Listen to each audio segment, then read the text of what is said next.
And I'm joined now by Allison Sargent for a look through today's newspapers. Good to see you. You too, Monty. So many front pages in Europe and Asia are focused on this weekend's violence in Myanmar. They are. Security forces opened fire on protesters, killing at least 18 people over the weekend.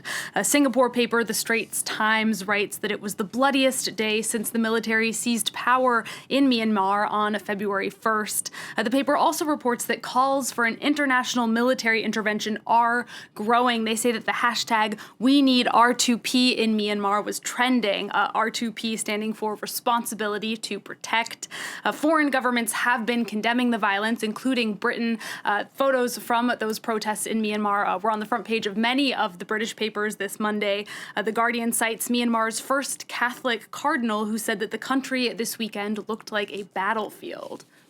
Wow. Okay, so we're going to move on to another story having to do with human rights. Papers are reacting to a report from U.S. intelligence officials about the murder of journalist Jamal Khashoggi. That's right, Monty. This report was released at the end of last week. As we read in the Financial Times today, it delivered a damning assessment of the role of Saudi Crown Prince Mohammed bin Salman in the murder of Jamal Khashoggi.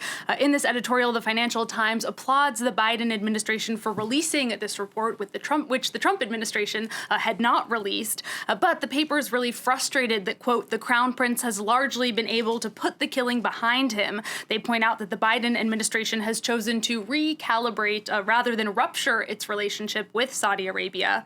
Lots of big talk and then nothing. That's the summary from the French paper L'Opinion.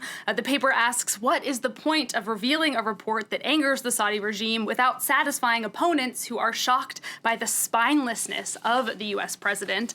And L'Opinion accuses the Biden administration of trying to publicly clear its conscience. The paper cites a phrase the French writer Charles Péguy used to describe the philosopher Immanuel Kant. They said he has clean hands, but actually he has no hands. So we're going to stay with French papers, and this is something I'm only a little bit familiar with. The left-wing Libération has been making some news with a controversial front page they published over the weekend. That's right, Monty. And if you missed that front page over the weekend, you can see it again here on Monday's paper. They've republished it down here. It quoted left-wing voters who said that they refuse to vote a second time for Emmanuel Macron in the next election, even if it means that Marine-Le Pen could win.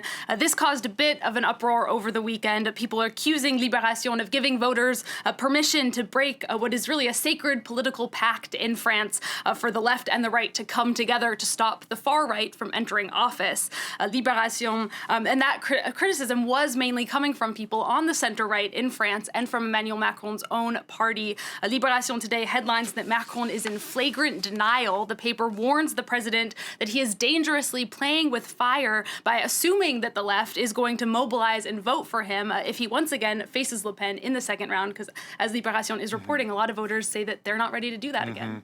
So speaking of playing with fire, papers are also looking at the fallout from a mass COVID-19 outbreak in France's national rugby team. That's right, Monty. A total of 16 people, staff and players, tested positive for coronavirus last week. A match against Scotland that was scheduled for this past Sunday actually had to be canceled. As we read in 20 Minutes, despite not playing a game this weekend, France's rugby team actually rose to third place in the global standings for the first time in 10 years.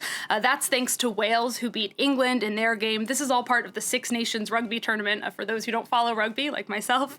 I like 20 Minutes' headline here. They say, in the midst of a big mess, France rises to third place. Sports paper L'Équipe, meanwhile, is reporting on how the outbreak on France's national team has been spreading to local rugby clubs. There have been 4 confirmed cases in Toulouse, 3 in Toulon. The paper says that anger is really mounting over what many see as poor management of the French rugby team's COVID bubble. In French, the phrase ras-le-bol means fed up, but you see in this headline here, they're talking about ras-la-bulle, as in bubble. Okay. This next story is something I read this morning I just could not believe. The New York Times is reporting that judges are getting fed up with people appearing in online hearings, and this particular person did something you just can't imagine. Yeah, this one wasn't only silly, it felt really irresponsible. This was a surgeon who showed up for a court hearing while in the middle of a surgery.